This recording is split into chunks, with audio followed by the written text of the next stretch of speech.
Thanks very much to Stephen, and thank you for everyone who's organised this today. It's brilliant that you're active in Liverpool and talking about these issues. I'm not here to talk particularly about this data centre individually, although I know it brings dangers to local society and to your energy grid and to your water supply, but I'll let other people talk about that. What I want to talk about is the jigsaw, the chaotic jigsaw, the millions of pieces of jigsaw that still lie in the box that people can't understand. I want to show them the picture on the box of the jigsaw and what it's going to look like in the future. This data centre is a pivotal part.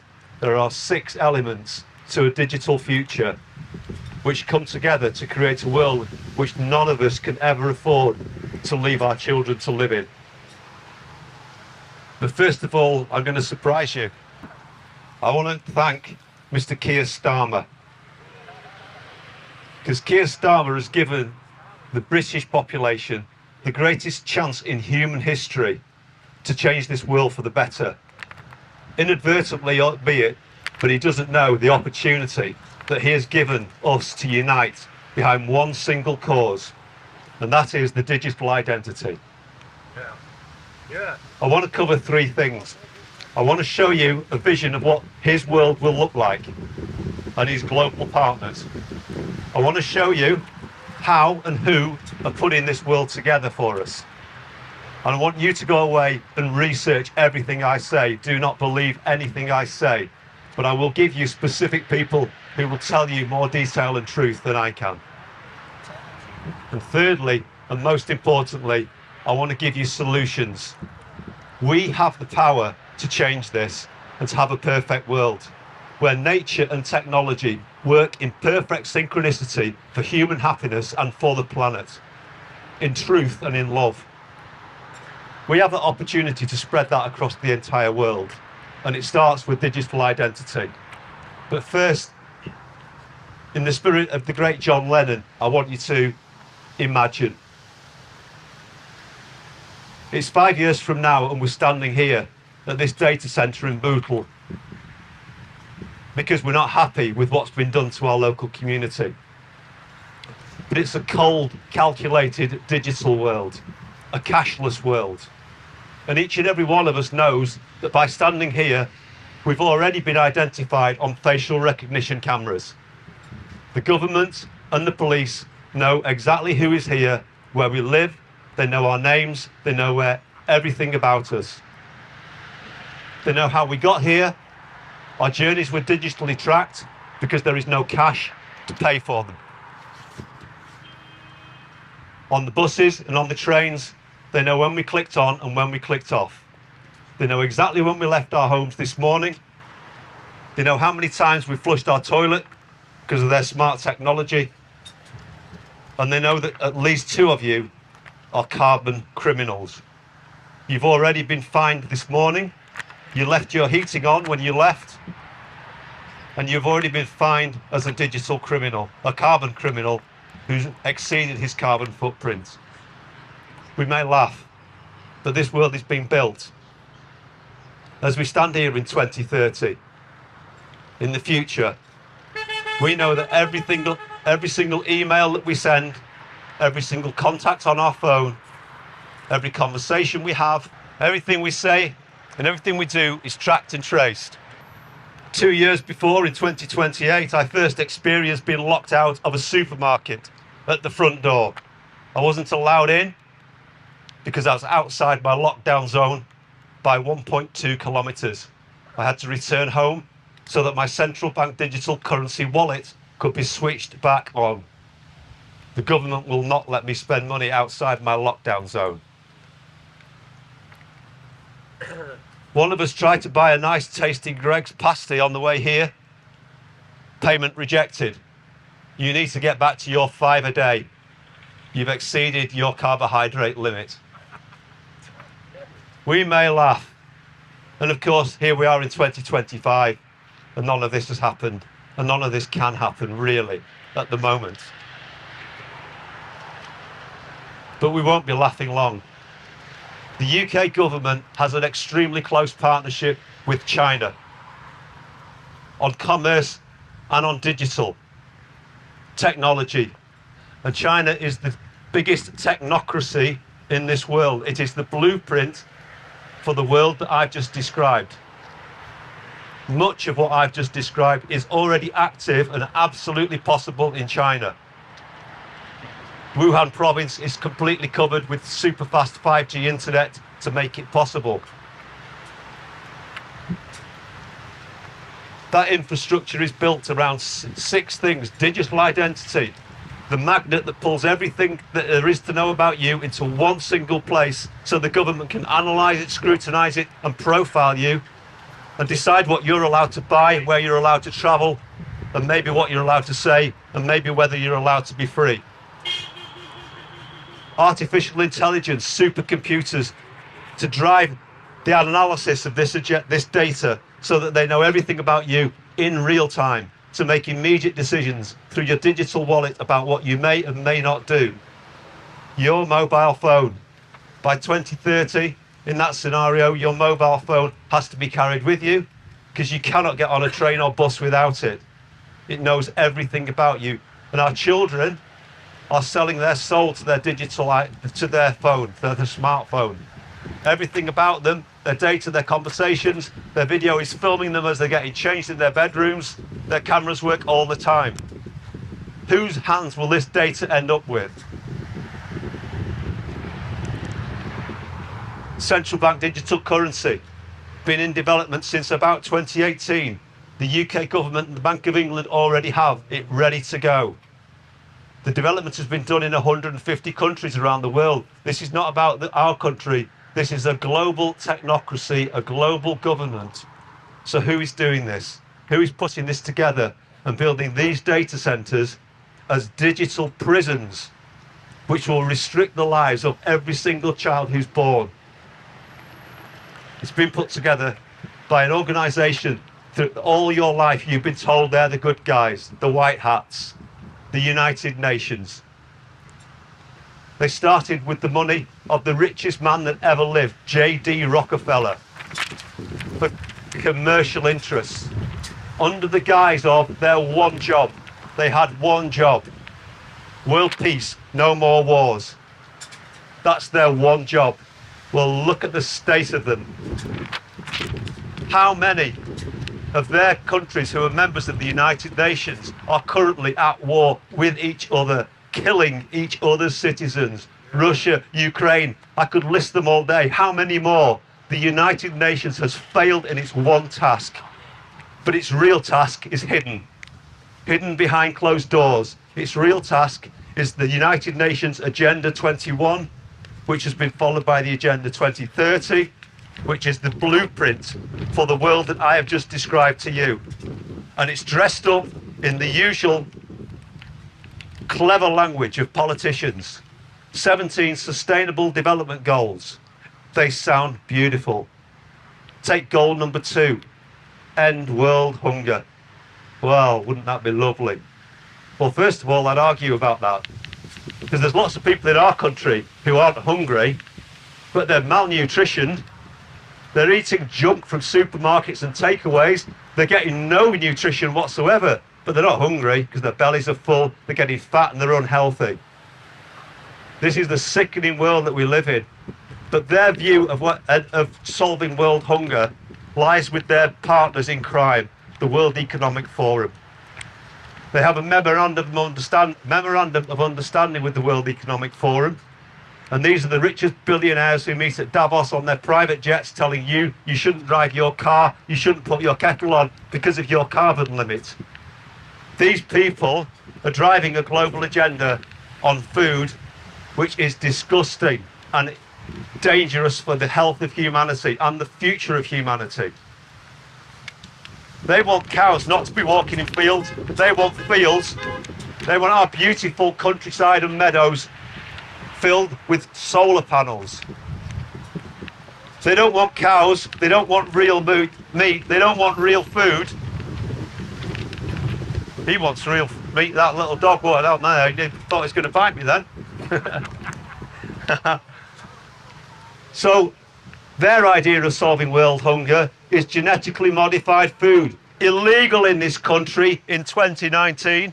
legalized under the confusion and chaos of COVID without any media even telling you about it. You're buying genetically modified food in your supermarkets now and you don't even know.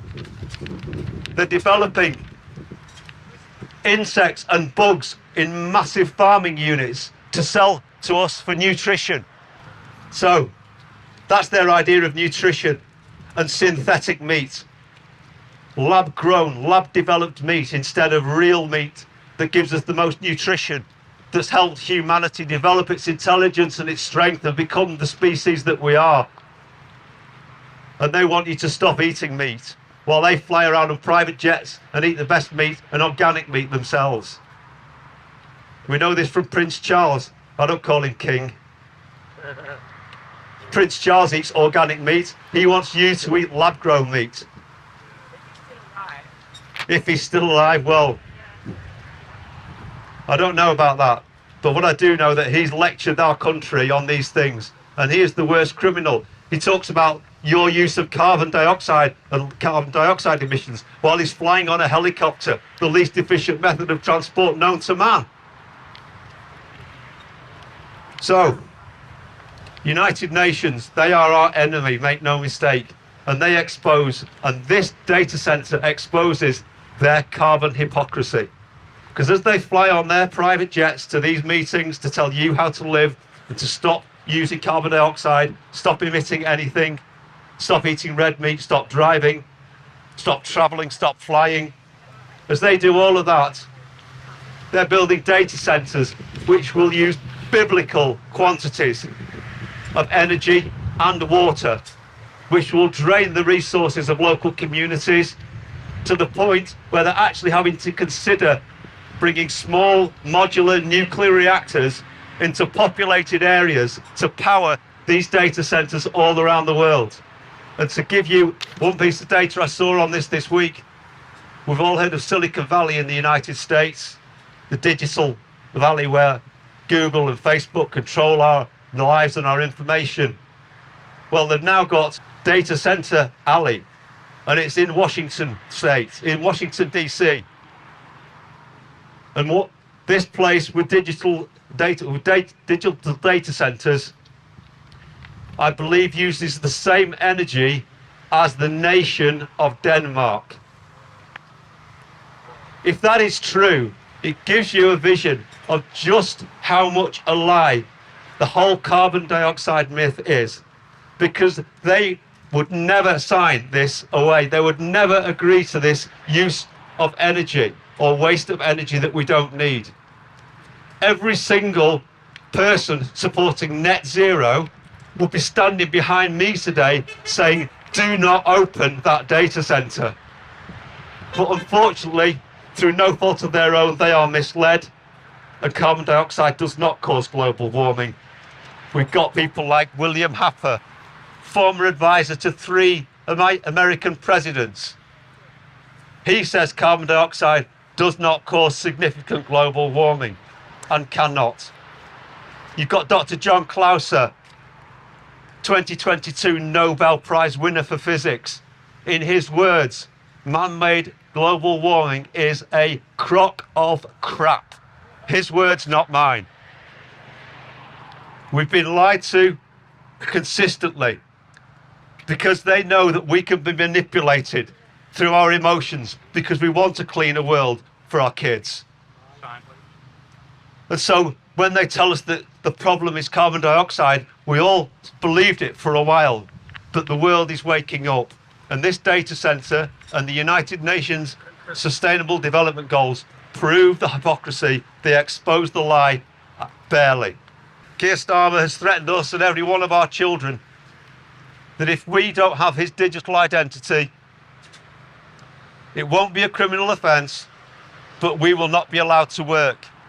No matter how hard your children work through school days, at the end of it, they will have no job, no way of supporting themselves, and they will live like the savages in Brave New World. But thank you, Keir, because you've exposed your lack of power, because the people will not stand for this. And they are starting to learn the law, and the law is very clear. At the start of every parliamentary session and council meeting, they say prayers. When you go to court, you swear on a Bible. This is for a reason, because in law, God is at the top. And they know it, and they say it, and they believe it, whether you do or not. That God created man. Man created corporations. Corporations are things like Tesco and like the government. They are a corporation. They serve us. They are below us in the hierarchy. Tesco can create any policy they want and inflict it upon you if you are in their store or liaising with them online. If you don't, they have no power over you whatsoever. Likewise, the government. Go to peacekeepers online. They will be able to show you your rights. So don't take too many risks with the law, but know that it is on your side. We are governed by consent. And without our consent as people, the government cannot tell us to do anything. They can recommend it, they can disguise it, they can give us fear, they can tell us it's mandatory. But mandatory is a legalese word, and it does not mean you have to do it. They cannot force you to do anything because you are above them, and they rule you only by consent. We need to learn the most easy word in the UK English dictionary, no. We have to say no. We want the public to support these people here today in Bootle, to say no by objecting to this data centre for the reasons that will be covered in the next speech. You need to learn. You need to share information. You need to see the truth. Millions of people around the world have been waking up since the dark days of COVID. We know we've been lied to on a massive biblical scale. Free news is out there. You don't have to pay for free news. You've got to pay for the Daily Mail. But free news, like the UK column, they've been doing this for years to help people understand what's happening in their world.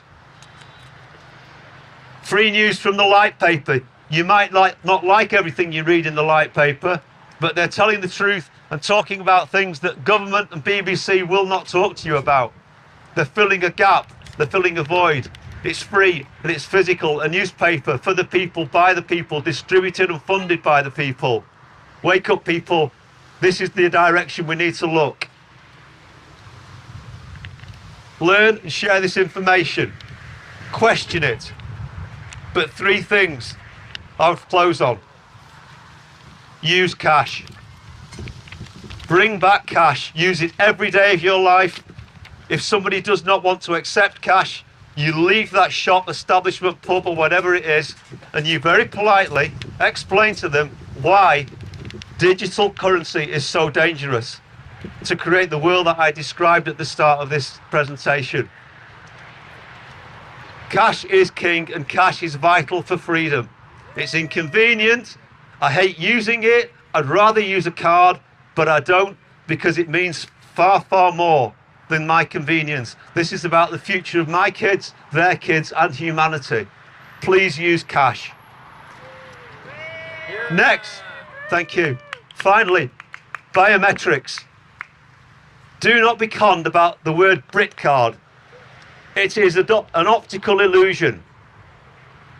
Digital identity is global. It has been driven by Tony Blair, the man who created the wars, that created the displacement, that created the mass immigration, that Keir Starmer now uses to justify a digital identity.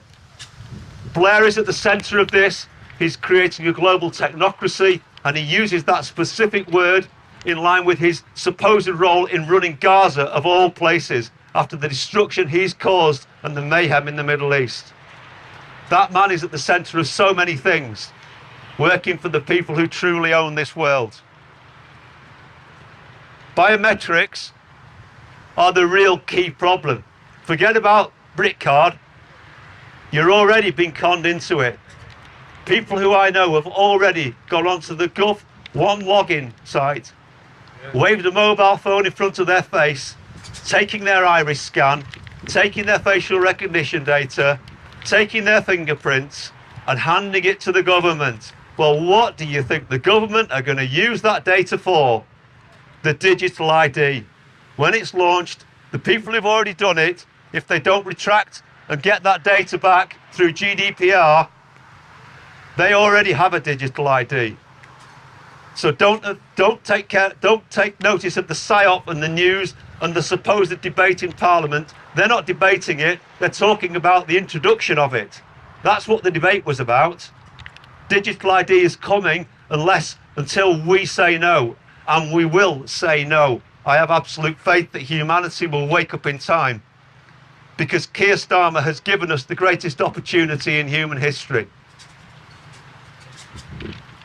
We stand above him. He's threatened us with an ultimatum. And when the British people get an ultimatum, we're pretty decent and we stand together. The only good thing that came out of lockdown was how people helped each other on their streets, their neighbours, their communities. It brought goodness out of people, because when we're pushed, we stand together. And I'm going to say to Keir Starmer the day, if it's him, or if it's Andy Burnham, or if it's even Nigel Farage telling us now's the day for digital ID, you can't work without it, I'm going to say to them, thank you. Thank you, thank you, thank you. You've just announced a perfect national holiday. Every single worker on that day should phone in sick, should not phone in sick, should phone in, and if anybody is actually there, which there won't be, to say to them, leave a message, I'm not coming in today because Keir Starmer says I can no longer work in his United Kingdom, which is a corporation, of course. And I'm going to stay at home. And we're going to look after ourselves, because doctors will be in our villages and towns. They'll be able to help us. We'll have stored food. We'll plan for this war. If he wants war with us, we'll plan for it. We'll have our food stocks and the country will stop. And for once, it'll be Keir Starmer and the political class feeling fear, not us. The ball will be in their court, and it'll be down to them. Do you want our country to stay at a standstill, or will you be embarrassed around the world? When that fear actually gets into their minds, they'll realise they have no power. It will be like the Wizard of Oz. There is nothing behind the curtain whatsoever. These people have no power, no authority other than what we give to them. So I say, Keir Starmer, thank you for giving us this opportunity. The British people will change this world. They will spread this message around the world, and we'll end tyranny for good. So I'm going to say to you, we're going to have a quiet revolution, a silent revolution, a peaceful revolution, an intelligent revolution. We're going to have a very, very British revolution. It's going to be, more importantly than anything, a lawful revolution. We will take back our power from these tyrants around the world, and they will no longer represent the billionaires. They will represent normal people who are standing here today. And when that happens, the world will change and democracy will re-emerge, and we will have a civilization where nature and technology work for humans and not for the rich elite. Thank you for listening. Stay free.